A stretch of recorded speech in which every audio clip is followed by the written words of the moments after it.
morning, Dr. Gabriele Jasper, MD, interventional pain physician with Jeremy Vickers Yeah. as what's your title? I'm like sidekick. I like that. Sidekick. Sidekick. The yeah. sidekick Sidekick. for Painless with Dr. Jasper.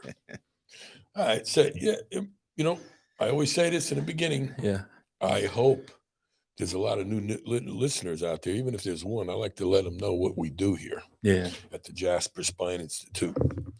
What we do is I'm an interventional pain physician, and I'm going to give you my own definition. I'm sure there's a definition out there for the public if you look it up. But an interventional pain physician, and my definition is somebody who actually does something to the pain generator that is causing you pain to get rid of it.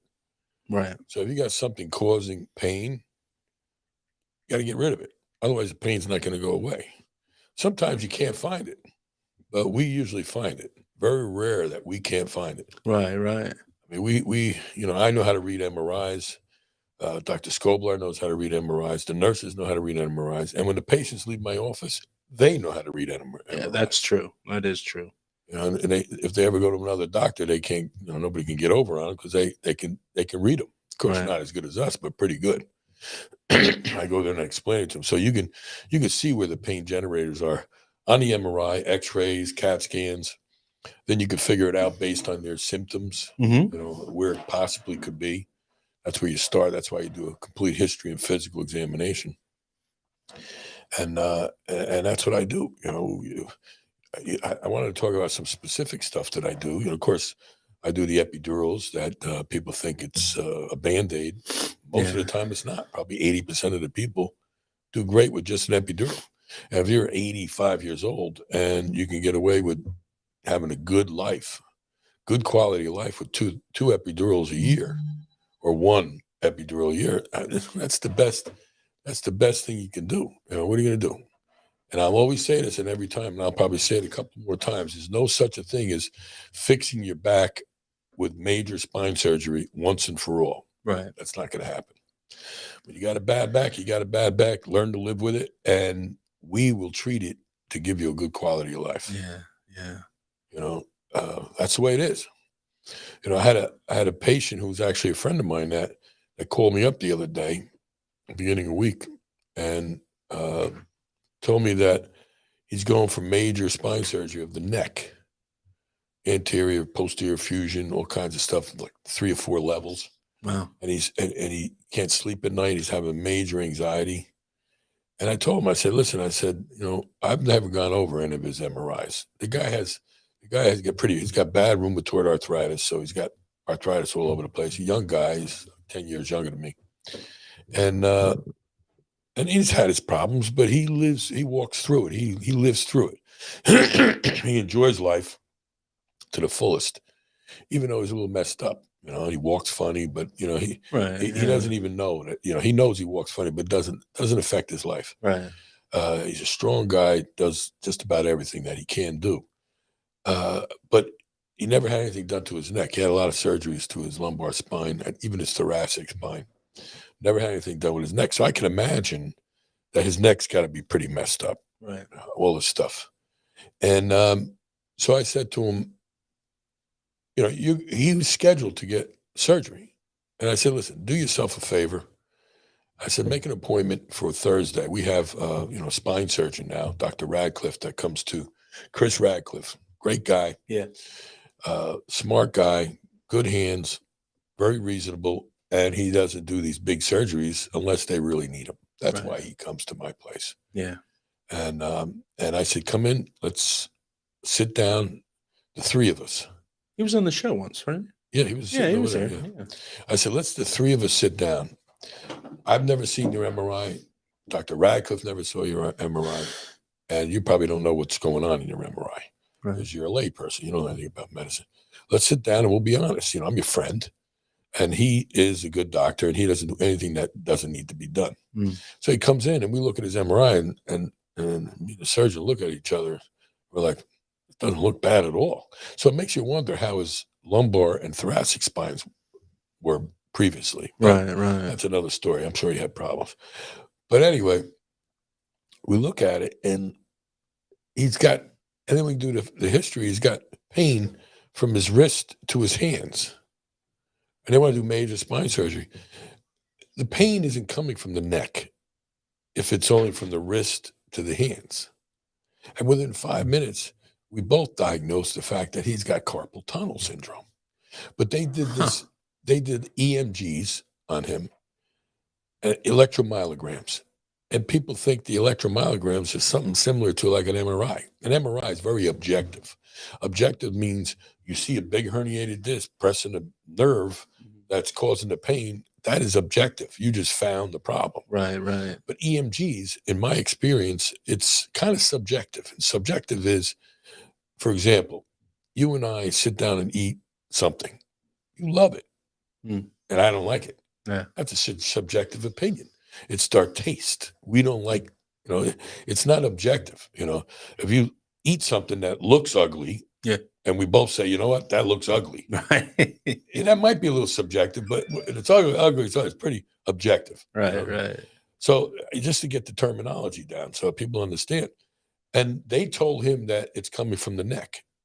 And even Dr. Radcliffe told us that, which I say all the time, he says, if it isn't radiating from the neck or the shoulder down to the hands, it's not from the neck. Besides the fact of looking at the MRIs, we see nothing there that would contribute to his problems. Right. So looking at his hands, he's got atrophy of certain muscles in his hands that would also objectively prove that it's coming from his carpal tunnel. And what is carpal tunnel? Carpal tunnel is when you have along the back of on the ventral surface of your wrist, you have I'm going to do a layman term. It's like kind of a band. It's like an elastic band. Right. And you got nerves and arteries and veins that come through there, and ligaments and tendons that go through there. And technically what it does is it protects them at that area. Right. Right. But sometimes based on, it could be genetics, but most of the time it's based on what you've done for a living. And the people, what happens is that band gets real thick, hypertrophied. And when it gets thick, underneath it is a compartment. It's the carpal tunnel. It's a tunnel that goes through the metacarpals where all these structures go. And usually what gets affected the most are these nerves. The arteries will pump through there, maybe the veins too, but there's usually enough room for them. But the nerves get affected, and it's like leaning on your funny bone. You get numbness and tingling and pain sometimes. Same thing happens there when there's a lot of pressure. Then the nerve becomes inflamed, swells up, and gets kinked. Right? So you got a tight space with a swollen nerve. So I predict that if he did have neck surgery, major neck surgery, he'd end up with major neck surgery, hopefully not a complication, but sometimes you have side effects in neck surgery. He might end up with those. And now his neck is all messed up and he might have pain radiating down. Now, this could always happen when you do surgery, especially when you do it unnecessarily. But the fact is, he will probably end up with still the same pain in his hands because they didn't treat the cause. Right. And the pain generated right there is the fact that those nerves are getting pinched. So I said to him, I said, come in tomorrow, which was yesterday, and I'll give you an injection, a carpal tunnel injection on the ultrasound, which is precision injection. I could see the nerve, and I could see the needle go right down to the edge of the nerve, and I bathed it with an anti-inflammatory, a little numbing medication. That within 12 to 48 hours should start to decrease the swelling of the nerve. When you decrease the swelling of the nerve, guess what? There's relatively more room because the nerve is half the size. Right. I say it 100 times a day with these patients. And sure enough, he was talking to me for about 20 minutes after, and he already felt relief. And I did both sides. Yeah. So, you got to be careful. You got to be careful not to rush into things. And there's nothing wrong with second opinions. I advocate second opinion. I'm not one of those doctors. So he's doc, I got to go for a second opinion. Yeah. I went to a psychiatrist one time. He told me I was crazy. So I told him I want a second opinion. He goes, well, yeah, you're ugly too. I know. That's a great one, though. It is. I'm sure some people say, hey, I heard that one before from you. Yeah, that's Every a time classic. I hear second opinion, that joke comes in my mind. That's a classic. But whenever I see a horse, I always do the joke, why the long face? Yeah. Yeah. It's the same thing. Horse goes into the bar. That's right. Well, I had a long face. I love that joke. Well, I had a patient the other day that had a long face. Really? Yeah.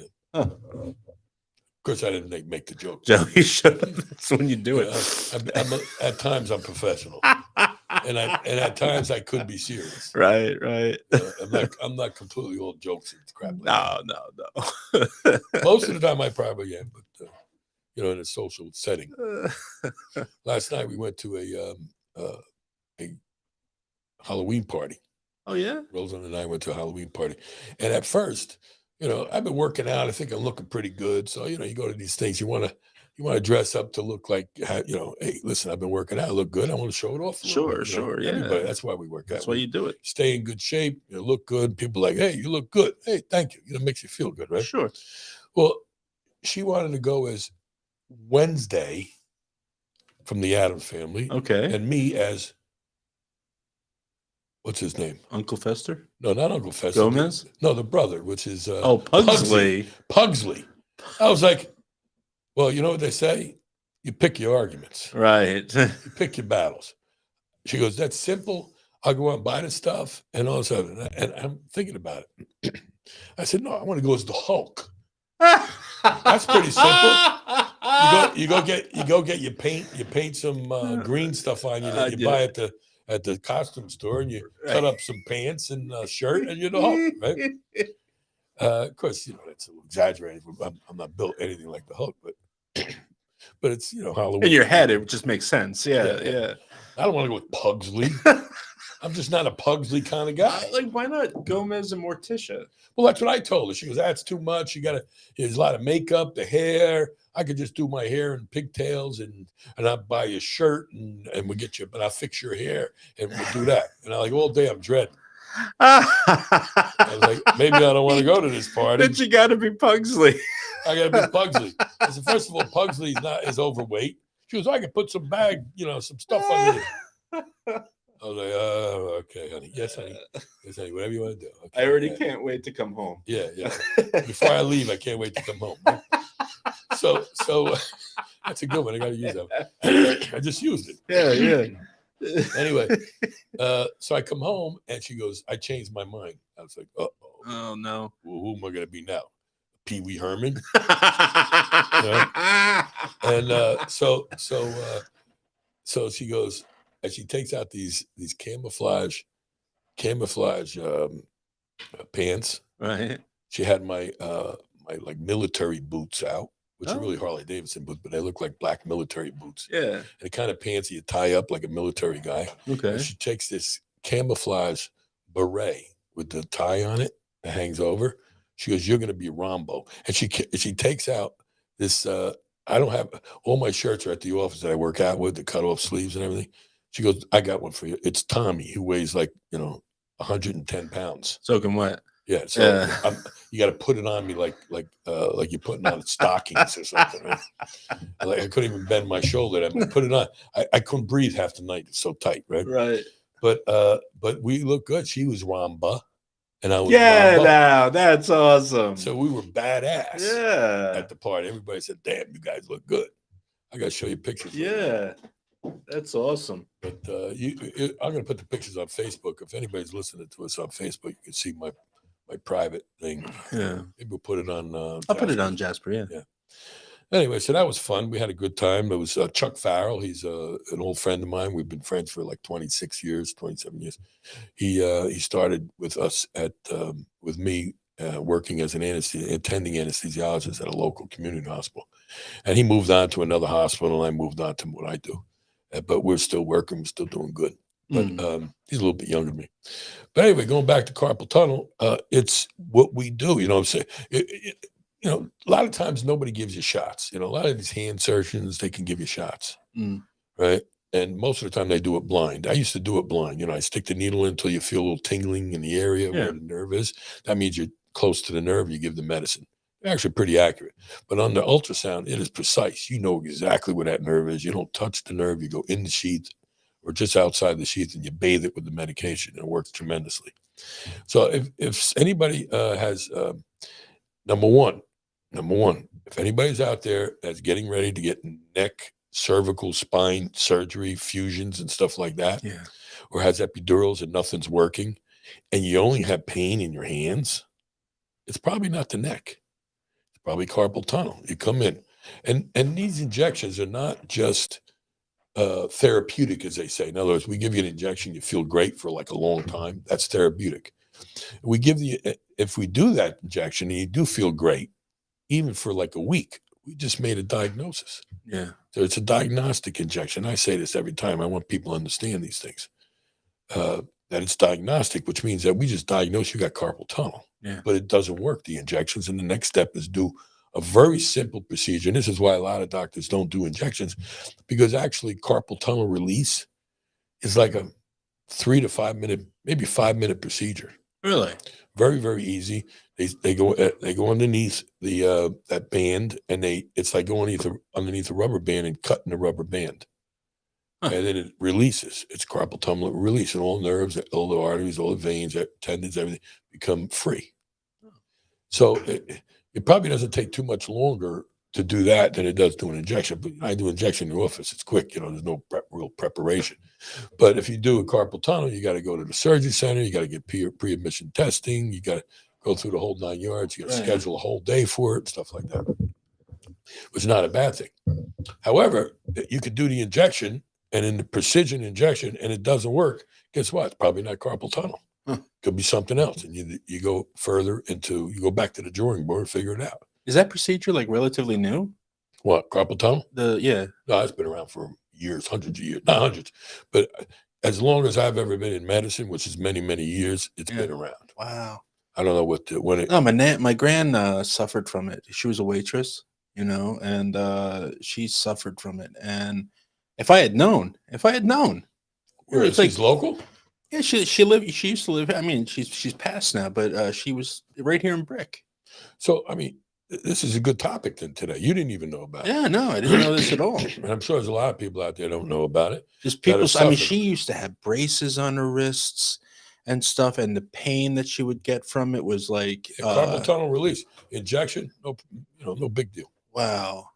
But usually the most common is the nerve, radial nerve, which goes in. It's lateral on the lateral aspect, going toward the thumb. Right. So usually have tingling of the first 3 fingers, and that's the most common. Sometimes it could be the ulnar on the left side, but that would be more pinky and middle finger, and the ring finger. Okay. Sometimes it's both. He had both, but I just did one. But I bathed the whole thing mostly. So you do that block. So if you have that kind of problem, we do that easy in the office. A lot of guys that do it blind, Right. But you're better off, safer, because you have to hit the nerve with the needle to do it blind or get very close to it. Yeah. So that's one topic. That's fascinating. I didn't even know we did that. Yeah. Always learning. Yeah. Yeah. What was the other thing I want to talk about? A little about, of course, a few things I do. We do the minimally invasive spine surgery, and we avoid major big spine surgeries. And I like to say it, I say it all the time, that there's new procedures coming out just about every 6 months, especially every year, that will replace major surgery. So if any spine surgeons are listening now, get on board with this minimally invasive surgery, because you're going to get blown right out of the water. Right. One day, the insurance companies that are paying stupid money for stupid procedures, which they're not all stupid. These stupid procedures, I say, the ones that are unnecessary. Yeah. But those unnecessary procedures are necessary sometimes. So you can't take that away from them.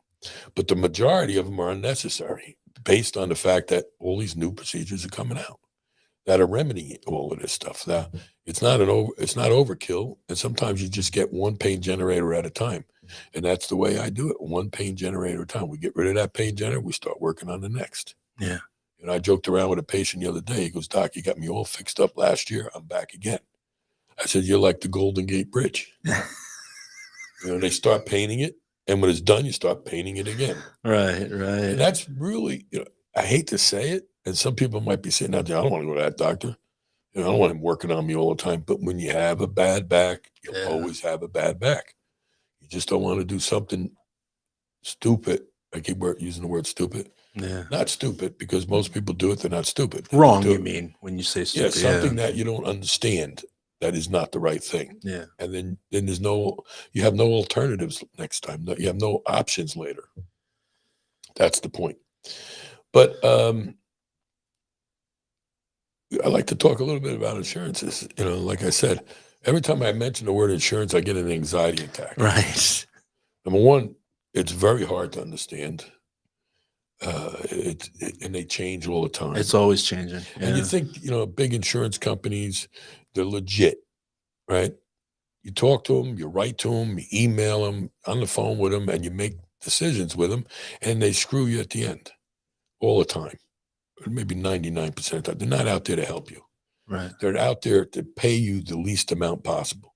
They don't want to pay you. They want to take your premiums. They want to take all the patients' premiums, but they don't want to pay you. And they'll figure out a way to not paying you sometimes. But if you got good people in your office that figure that stuff out and is on it all the time, Yeah. you get them, and then you eventually get paid. For example, and we talked about this a few podcasts back about why I came out of network with insurance companies. Yeah. Because they don't pay enough for my overhead. I will go broke. I will not be able to pay, like I wasn't able to pay my the salary of the payroll. A couple of times I had to take it out of my personal to pay it. So I'm dwindling out my personal savings. Right. Finally, after bickering back and forth of trying to increase the for the cost of living, the amount of money the insurance companies pay you. No, every year they go down. Right. We fight it for Medicare every year. They try to decrease the amount of money they pay every year. Well, that's counterintuitive. It doesn't make sense.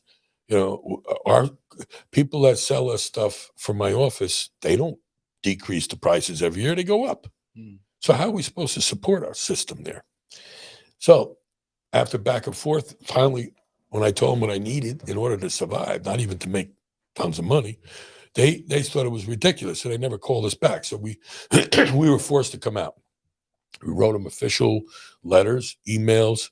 They responded, certified letters. Okay, now you have to wait 90 days in order to come out. We got to make all the patients aware of the fact that we're coming out. We got to write letters to them, email them.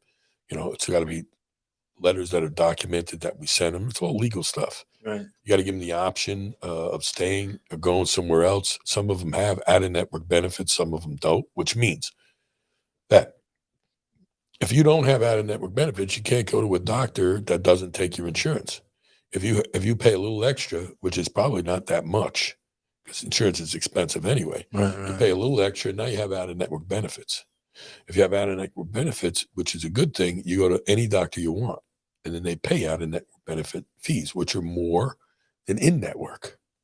They're reasonable customary payments, which, by the way, in-network are not reasonable customary. It's, I'm a solo practitioner. Now we have somebody on board, but when we were doing these deals, it was solo practitioner. Solo practitioner means nothing to them. Right. The only people they make deals with are big corporations like these hospital conglomerates that have 10 hospitals who are now hiring all the doctors.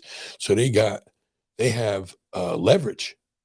They got 5,000 doctors that they're going to bill to the insurance company. They're going to get the best rates, sometimes twice as much as somebody like me. If you drop out, they don't care. So there's that disrespect. Right. Excuse me. So we dropped out, and 90 days we're allowed to treat the patients that don't have out-of-network benefits, and then after that there's also a time period where you could still treat your patients until they get somebody else that is in network. And sometimes, from what I understand, if there's nobody around that does what I do, then they'll pay me out-of-network benefits, even if they don't have out-of-network benefits. The patients that were already my patients. Right. Anybody new can't do it. It's been 6 months, 4 to 6 months, depending whether it was a surgery center or my office. We just realized, I think it was Tracy and the girls in here, just realized that we've been out of network, billing out of network fees. and they've been paying us less than in network. They've been paying us less than in network, and we're talking hundreds of procedures, to the point where I'm like, there's something going on here. Right. We're out of network, and we're supposed to be now making more money, and so we can pay our overhead. We still barely can make it. People think doctors are rich. Oh, We're fighting. no. We're fighting. Yeah. I got a tremendous overhead. I have 16,000 square foot. I got the state of the art facility. I got 3 C-arms that are worth over 100. Fluoroscopy are worth over 150,000 a piece. I got lights in my surgery center that are worth $150,000, $200,000, just the lights. Right. Why? Because I want the best for the patient. I don't want to look at a procedure with inferior lights. Yeah. I want to see everything perfectly. So I buy the best stuff. You got to pay for that stuff. Yeah. Well, she found out that they weren't paying us.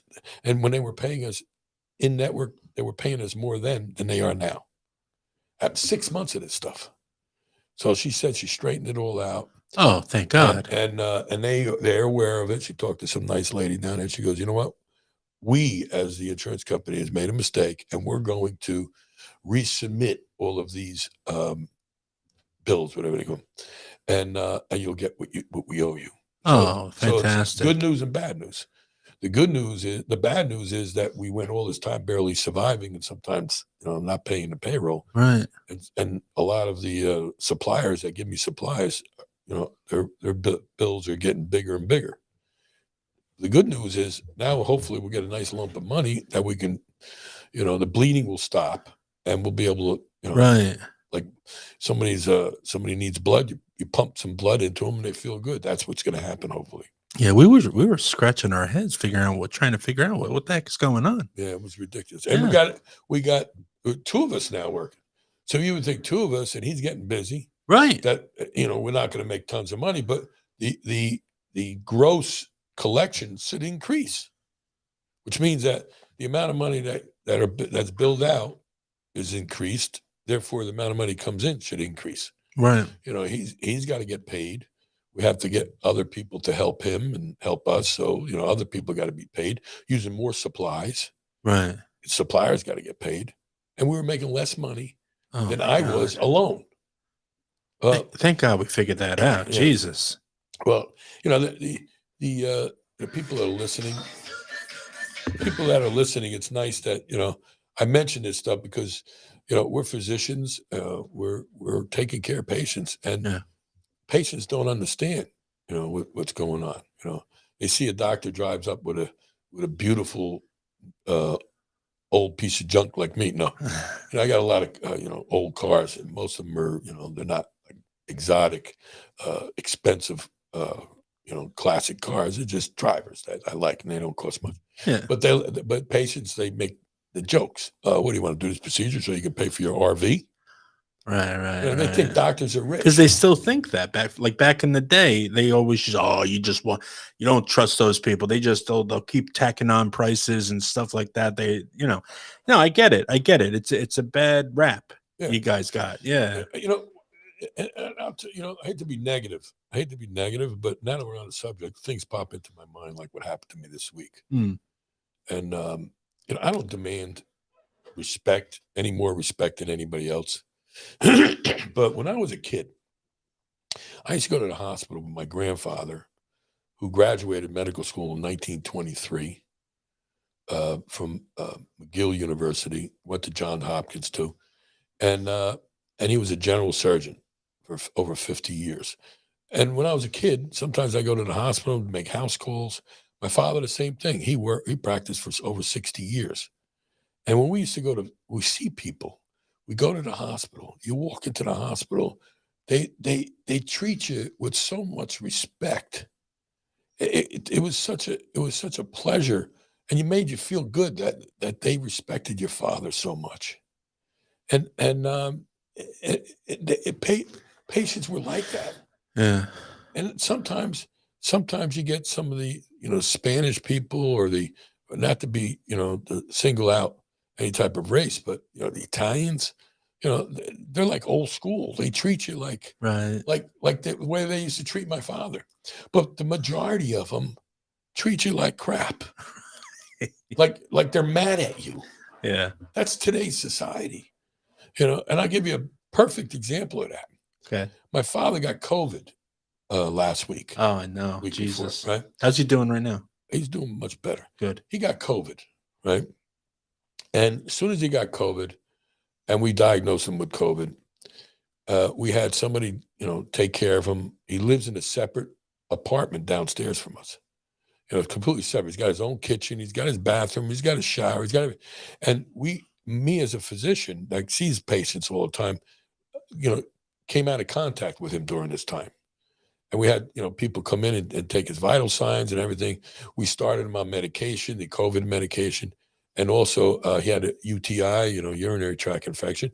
We started him on something for that, and he was getting better. But then what happened was he started, his sodium started to drop, and he started to hallucinate, see people. Right. And it started not to look too good. He was clinically, he was getting better, but he didn't look good. It was, and the fact got me very nervous about this hallucination. I said, was he going senile or something going on? So Right. I said he needed a CAT scan of the brain, see if something's going on. And also, you know, we need to do some blood tests, which we did. And it turns out his sodium was low. When sodium's low, you hallucinate. You start to get cuckoo, basically. Right. It's almost like psychotic tendencies, right? You know, he was talking to people that weren't even there. You know? Anyway, I'm working at the hospital. It's hard to take care of him. So I said, you know what, let's call the ambulance. The ambulance went to the hospital. Well, that night, I wanted, or it wasn't even that night. It was the next night. So I go over there with Rosalind, and the first thing they say, you walk in, it's like the Gestapo agents over there. Right. You know, they got a security guard. They got a person sitting up front. And if you don't have a mask, take a mask, which I understand this, right? And a little stern with people, you know. They don't know who I am. And I walk up to the desk and it says, I need your identification. And I give them the identification. And who are you going to visit? I tell them we're going to visit. Do you live in the same house? And I said, yes. However, it's 2 different apartments. And we don't have contact since he became COVID positive. And now I'm COVID negative. And I checked myself twice already this week. And I'm COVID negative, even though I didn't have any contact. But I have to see patients. Got to be careful. And I'm vaccinated and boosted at the same time. He goes, well, you can't come and see them. You live in the same house. I said, but we're separate. We're in separate houses. You can't come. I said, you know what? I said, I introduced myself as Dr. Jasper, and I'm on staff at this, you know, conglomerate of hospitals. Right. And they don't care, and they treat you like crap. Yeah. You know, like I said, I don't demand any more respect than anybody else, but he didn't even give me enough respect as a human being, let alone a doctor. You figured we know a thing or two about a thing or two. Yeah. You know, give us the benefit of the doubt. And I said, let me talk to whoever's in charge. And they finally, after bickering back and forth, and I'm not nice when this happens. No. They were already calling the security guards. Yeah. Well, so you're frustrated. Yeah. So they get whoever's in charge up on the floor. I explain to them the situation. Says, oh, okay, you can come up and see your father. So I come up to see the father, right? And a little aggravated, and I see him. He's doing okay and stuff. And then we leave, right? And the next day I couldn't come. I had to work late. I had a meeting, and my sister was there who came up from Florida. So she was with him, so I felt comfortable. So we decided to go see him the following day. We completely missed it. I walk up to the thing, and they're like, Dr. Jasper. Well, they call me Dr. Jasper. Sure. You're not allowed up there. I said, what do you mean? I'm not allowed. He goes, you live in the same house. I said, we've been through this already. Right. I've been cleared. He goes, nope. It's right here. It says you cannot do it. And I said, bull crap, you know, different language. I said, you talk to whoever's in charge over there. They allowed me. They should have put it down. And it's the same guy. He goes, I remember you. He goes, last night you tried to sneak in here. I said, what? Oh, give me a break. And then I started getting a little irate. And then they called security. Nice guy. Guy was about 6'6", big shoulders, maybe 25 years old. Very reasonable, very nice guy. You can tell he's, you know, educated, maybe doing this part-time. Yeah. And he goes, I understand your frustration. He goes, but, you know, I got to listen to these guys. I said, well, don't you think, because I had asked, I said, let me talk to whoever's making these decisions. Yeah. And he says, no, the decision's made. You can't talk to. I said, really? I can't talk to them? I said, this isn't going to go over too big with the administrators, top administrators of the chief of staff of these hospitals. Who, by the way, the chief of staff is a doctor who has been voted in by other doctors as an administrator who has his own practice, and to keep an eye on the administration, kind of liaison between the doctors and the administration, so they don't screw us. Right. You know? And finally, the security guy said, "You know what? You're right. I'm going to get those people." So they come down right away, and they got a chip on the shoulder. Disrespect. No doctor this, no that. Ones I think they're nurses or whatever, but said that you tried to sneak in here last night. I said, "What are you talking about? Sneak in here last night? I was working and I had a meeting. I didn't come near this hospital. And who are you to accuse me for sneaking? Why would me, as a professional, sneak into the hospital? First of all, I should be able to walk in there anyway as a physician on staff. I don't have to sneak into the hospital." And they refused to let me in. I said, "Fine." I said, "Can I see your badges?" And they said, "Sure, you can see our badges." I took pictures of both of their badges. I said, "I'm going to send these as an email to the chief of staff of," I'm not going to mention the hospital, of the conglomerate hospital. Right. "And we'll see what happens to you with this disrespect." Right. And they said, "Hold on for a second." And they went back and they stood in the corner, like, Yeah. together. And they came out and said, "Okay, we're going to allow you to go up." Oh, good. And I had to do all of that just for that. I mean, this is what I'm talking They're about. just little power plays until you get where you need to go. You know, my grandfather used to walk into the hospital. I used to bow down to him, and both of them. Jesus. Not that I demand that, but not the disrespect that you get as a physician who's taking care of patients every day. Yeah. You know, I make sure that I'm not COVID positive. I make sure if I am around someone that has COVID, that I test myself. Yeah, you're not reckless. Yeah. Yeah. And most doctors are not reckless. Right. Treat them as so. Right. As such. Anyway, I got that off my chest today. That's good. I got a good thing for you though here. This will cheer you up. Christopher Cullen, he wrote us and he says, "Love you, Dr. Jasper. See you for surgery soon. God bless you for all your brilliance and helping so many people, including myself. Cannot thank you enough for keeping me from the radical orthopedic doctors who wanted to butcher my back. Forever grateful to you." Well, that's great. That's great. Huh? I hope the radical butchered doctors don't get mad at me. Well, No, you didn't call him that. It was just that. Yeah. It was a person who probably never really saw me before in my life. Right. Never. You know, Never I can't even remember who he is. Technically, I'll tell you who he is. Chris Cullen. He's been my friend since we were little kids. Oh, really? Yeah. When we moved down to Lock Harbor, my grandfather, who, you know, in those days they made money. Not like today. Sure. Yeah. He bought a hotel, built a motel in Asbury Park, and he bought a house right across the Hughes Lake, which is borders Asbury Park and Lock Harbor. And you know, That was your grandfather. My grandfather bought it for the family, for my mother, my sister who was first born. And he owned a hotel too there? You know, the hotel was Kingsley Arms, and it's still there. Wow. Now it's like a senior citizen, you know, like retired. Yeah, you know, building where senior citizens live, their condos. And it was, and then he had all the stars in those days, like Officer Joe Bolton, if anybody's old enough to know that. Wow. Bozo the Clown. Yeah, Bozo. Phyllis Diller used to come there. Phyllis Diller. Frank Sinatra came there a couple times. Wow. And because it was one of the, because that was the place down there in the 50s, early 60s. Yeah, Jerry Lewis and Dean Martin were out there. Yeah, Jerry Lewis came one time. Really? That I remember. Oh my God. You know? I'm a huge fan of his. Yeah. But anyway, Chris Cullen lived around the corner. Wow. And we became friends immediately. You know, we were like 6 of us, but at the time we weren't 6, probably we were like 4. But we eventually had 6 kids. Yeah. And you know, he had, you know, brothers and stuff like that, sisters. And he's our age, and we used to we had like a big field, a little field next to our house with bushes, and we used to, I don't know, we were young, we were drinking cold duck back there. Right. You know, typical stuff that we all used to do. We had fun. Thanks, Chris. I appreciate that. But, you know, he was getting booked for major surgery. I saw his back, and because of what we do today, he doesn't need major surgery. And I don't know why the major surgeons aren't doing these things. All right, maybe they might need major surgery 10 years down the road, which I doubt, Right.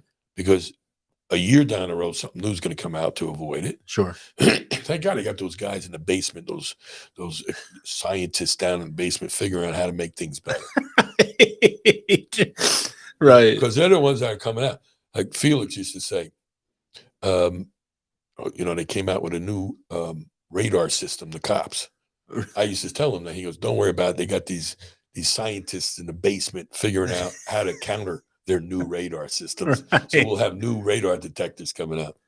So I never forgot that. Felix used to come out with some good. Oh yeah, Felix is awesome. Felix is awesome. What if he's listening to that? Yeah, he usually is. He usually is. Yeah. I gotta ask your dad about those days next time I get to hang out with him. Because he always tells me these great stories, but I want to hear those stories about the hotel and all back then and stuff. It's a history. The history about medicine. Yeah. He and I said this before on this show. Talk about when the doctors, when he used to hear the doctors complaining about Medicare doesn't pay anything. Yeah. Well, when I was a kid, and I said this before, there wasn't such a thing as Medicare. I don't know when Medicare came out, maybe 1965. If anybody knows that, you could, Google search that or fact check that. But probably around this, sometimes in the mid 60s, Medicare was made up by whoever was the president at the time. I should know more history than my father tell you exactly. I know a lot of insurance companies were put together by doctors themselves, just so their patients could pay their bills, and which I liked. But since then, I feel like, since it's been taken away from the doctor's hands and it's now all corporate stuff, then it just kind of slid downhill. Yeah, I mean there's a lot of a lot of history and details about that I don't know. I know the basics, but once it was a great thing that the doctors now would get paid Medicare. Rates were never high, but there was something. Yeah. Doctors used to go treat patients, and they used to give them a loaf of bread, meatballs. And by the way, she only brought like 12 meatballs. I don't know if we talked about that. Yeah, we were wondering where she went away to get them, and she never came back. So she did come back. She was in big trouble after that. Her daughter, we're friends. Her daughter needed an injection, and she didn't have the right insurance that I took, and they had it wasn't great insurance, and because she's my friend, and the daughter's a friend of my daughter. Yeah. I said, and I know the mother's a good cook. Right, she's Italian, good cook. I said, all right. I said, I'll see her. And if she needs an injection, I'll give her an injection. But that'll cost you 25 meatballs. She brought 12. So I only gave her half the shot. No, I'm just kidding. I gave her the full shot because she was supposed to be there at 12 o'clock with the meatballs. Yeah. And the door was going in like 12:15, and she never showed up with the meatballs. I was starving to death. Yep. So I gave it a shot, and then she showed up like an hour and a half later with the meatballs. They were good meatballs, though. Yeah, the next day she had sauce. The next day I made some pasta with the meatballs. She owes me how many more meatballs? 12, 25, 24. Yeah. What, 26 meatballs? No, 16 meatballs. 16 meatballs. Yeah. No, less than that. 16. 14. Is it 14? Yeah, 14. 14. Listen, we're not too good at math. If anybody we're not. Tell us the real answer to that. We're in front of like, I don't know, like 10 million people out there. Yeah. Good luck. We get a little nervous and we can't count. Yeah, I suck with math anyway. Even basic math, I can't even. Yeah. I can't see numbers in my head. But so going back to the show, I guess this is the show. This is the show.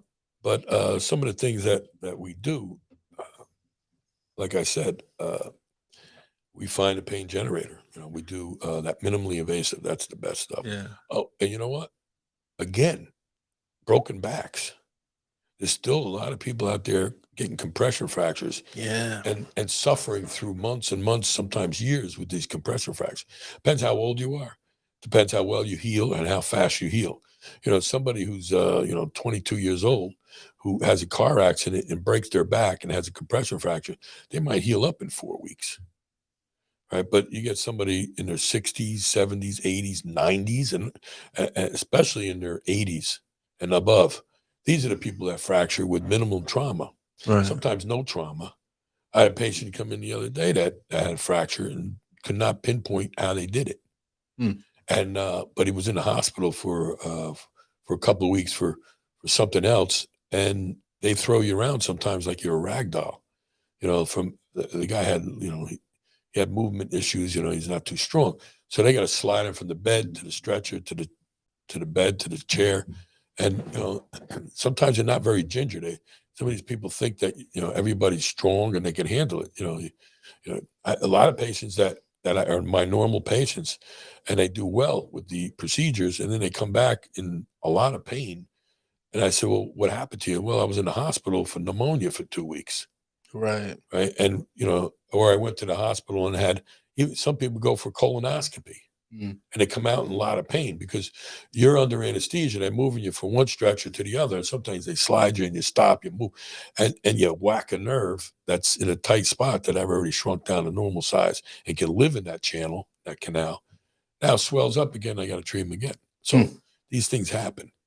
And they go, and if the doctor doesn't know how to fix them and they don't know who they could send to fix them, they go without treated, and they will heal, but it's a lot of pain. Anybody had a compression fracture, a lot of pain. And we do a kyphoplasty, which takes, anywhere from 6 minutes to 20 minutes, depends how many levels and how technically difficult it is for the patient, the patient's anatomy. It's a relatively simple procedure. It's amazing procedure. But the reason why not too many doctors do it, because if there's a complication, it's a catastrophic complication like paralysis. Because what you're doing is you're putting in I call it a medical epoxy, because it is epoxy. You got to mix it like an epoxy, but they call it, the general name is cement. Right. So have you ever heard about fixing a broken back with cement? That's kyphoplasty. And when it's in the right hands, it's very, very safe, extremely safe. You got to have good hands and good eyes. You got to watch it, because when you put it in, you got to watch where it goes. Yeah. And the reason why they had a lot of paralysis like 20 years ago when they first came out with it is because the delivery system was not good. Yeah, I was going to say back in the day there was more risk. It's like a caulking gun. Do you ever use a caulking gun and you squirt it, and it starts to come out? Yeah. Now, when you stop doing it, guess what? It keeps coming out. And that's how the delivery system was. And you saw it was going, it's too far back. It's going to go into the spinal canal.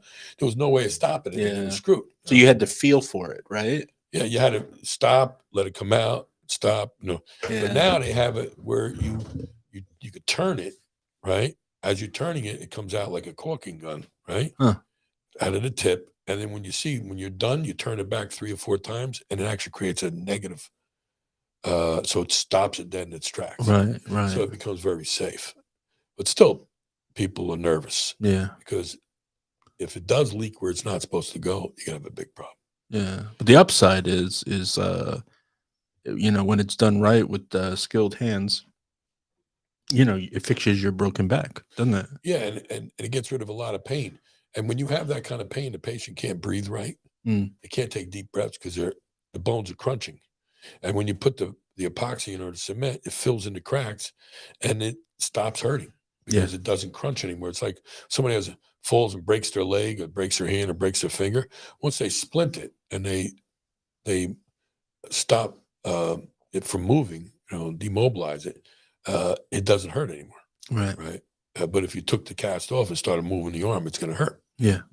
Same theory. Once you fill up the cracks. Yeah, I always wondered that when I was a kid, because I had I'd sprained an ankle or something like that. But as soon as they put the cast on, and it's like a walking cast too, but it was still like plaster, when I was in 3rd grade.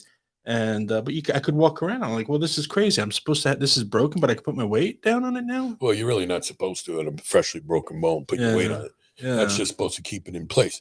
But you get a false sense of security when they do that. You do. And they tell you don't walk around. Yeah. In third grade, that ain't going to happen. Yeah. Yeah. In fact, even today, you thought, look back, you don't remember people saying you can't walk on it. You're supposed to use a crutch, But today, the splints and the casting is so good, you could probably get away with walking on it. But for the first certain period of time, you're not supposed to. So that's kyphoplasty. You get rid of the pain. Yeah. And they can breathe better. They can walk. They can start walking. Because if you don't breathe, you're going to get atelectasis and maybe pneumonia. If you don't walk, you can get DVTs, blood clots. You get blood clots, you get a pulmonary embolus, and then you could die. So there's a lot of good reasons why you need to fix it. Yeah. Especially if it's a lot of pain. Sure. And what else can we tell people about? We could, talk about some of the things that we did this week. Yeah, I'm working on some new TV commercials. I gotta work on you, but I got two from Dr. Scobler I can put together. Some really good ones. To showcase his skill set. During the Yankees game, somebody told us that they saw multiple commercials. Our commercials. Yes, I have them on the Yankees. Yeah, and I had a patient that was streaming on. I don't know if you know which ones do we stream on. I have a lot of things everywhere. Yeah, she says, "Doc," she goes, "Not for nothing, but you're a little carried away here." I said, "What are you talking about?" He goes, "I was streaming in 1 hour. I saw your commercial 7 times." Yeah. I didn't know they were that much. Oh yeah, dude. Yeah, I make and all those games I handpick them, so I make sure that they're like really good games for one. And I make sure our commercials go on them. And I also handpick certain shows. So it's not always the channels that that we advertise on. If there's a really popular show out, I'll make sure our commercials go up there before all the spots are taken. Yeah. That's why I plan everything out a year ahead.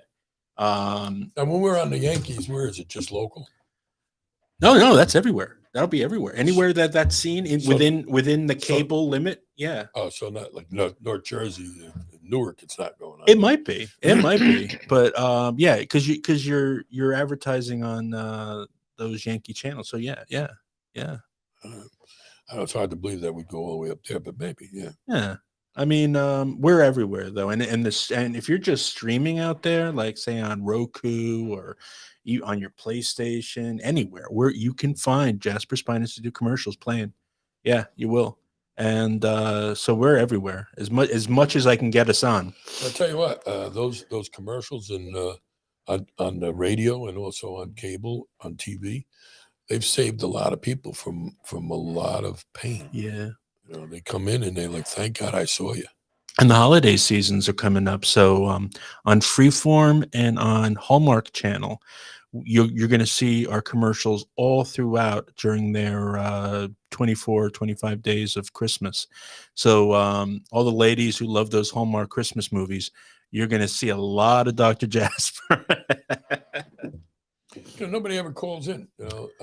Yeah, we gotta get more on top of that. Are we set up for that? Yeah, we're set up. I got the phone right here. Well, next time we do it, we start right from the beginning, tell them where we are. We're located in Bricktown, 74 Brick Boulevard, right at the border of Brick and Toms River, and it's right off of about 5 minutes from the Parkway exit 89. Right, and you can see it's right behind Roy Rogers. And across the street from Bank of America and Food Town and Burlington Coat Factory. Yeah. Now also they have some new restaurants over there, but also Planet Fitness is there now. Oh yeah.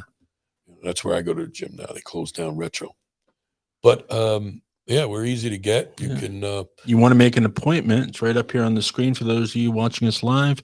It's 732-262-0700. And of course, if you want to find out more information about Dr. Jasper and all the things we talk about on this show, please go to jaspermd.com. It's a great website. And if you've got a lot of questions, you're going to get a lot of answers there. Yeah, you email us. And actually, Dr. Scobler has taken great interest on personally answering these emails. Yeah. And if you leave your phone number, he'll call you. Yeah, so on the website, when you fill out any questionnaires or stuff, you'll probably be getting a phone call from Dr. Scobler himself. So you can actually he'll tell you exactly what he can do for you and book you to come in. He's very good. You know, if you specifically want to talk to me, you know, you'll let us know on an email, and I'll call you personally myself. Yeah. That's what we do over there at the Jasper Spine Institute. Yeah. And if you have an MRI, and back pain, leg pain, something like that, and you have a pretty new MRI, even an MRI within a year or two old, and you're not sure what to do and what direction to go, you could send that to us. Yeah, or drop it off, and Dr. Jasper will look at it and see if you've got something he can take care of. Dr. Scobler as well, yeah. Yeah, we'll all look at it, and we'll call you up if we think that we can help you. So we got Vincenza saying hello, goodbye. Great show, love you. And Christopher Cullen, he has thank you and see you soon. Great show, thoroughly enjoyed. Love you, Vincenza Jasper Paz, or Moon Jasper Gem, which is her alter ego on YouTube. Yeah, tell them a little bit about that. She's a psychic. She's a straight up psychic, guys. You get that's my sister. Psychic readings on YouTube if you go to Moon Jasper Gem, and I think she even does stuff on Facebook. So if you're looking for someone who's got the gift, Vincenza Jasper or Moon Jasper Gem is the psychic for you. Yeah, she got that from our mother, Vincenza Jasper. Yeah, there she is. Oh, thanks. I don't know how psychic I am, but maybe I don't have time to be psychic. You do a lot. I do a lot of stuff. I'm pretty good at figuring out where the pain is. Maybe that's what Yeah, that's where my psychosis comes out. Is that the word? I don't think so. I think you got a little. Yeah. I'm not too good at terminology. All right, then. This was a great show. Thanks everybody for listening and tuning in. Thank you. We're going to be posting this up on places like Spotify, iTunes. I just blanked out. iTunes, Yahoo, anywhere you can find a podcast, you're going to be able to find Painless with Dr. Gabriele Jasper. And what about tomorrow morning on 104.1? Yeah, tomorrow morning at 104.1 from 6 to 7 is Painless with Dr. Gabriele Jasper on Cat Country Radio, 104.1 FM. So whenever you hear us doing a live show, you're going to get it the very next day also on the radio. So if you're out and about and you didn't get to finish our show, just tune into 104.1 FM. I thought they were moving that from 7 to 8. Yeah, they are going to be doing that. Yeah. That's a little bit more reasonable. It's more reasonable. Yeah. Not reasonable at all on a Sunday morning. Right. But some people are getting up, they're going somewhere, they could listen in their car or something. All right. Well, thank you very much. I think it was a great show. And, Christopher just said Vincenza's gifted by the Lord like Dr. Jasper. That's awesome. Thank you, Chris. Yeah, that's awesome. Feel good, Chris. All right. Bye-bye.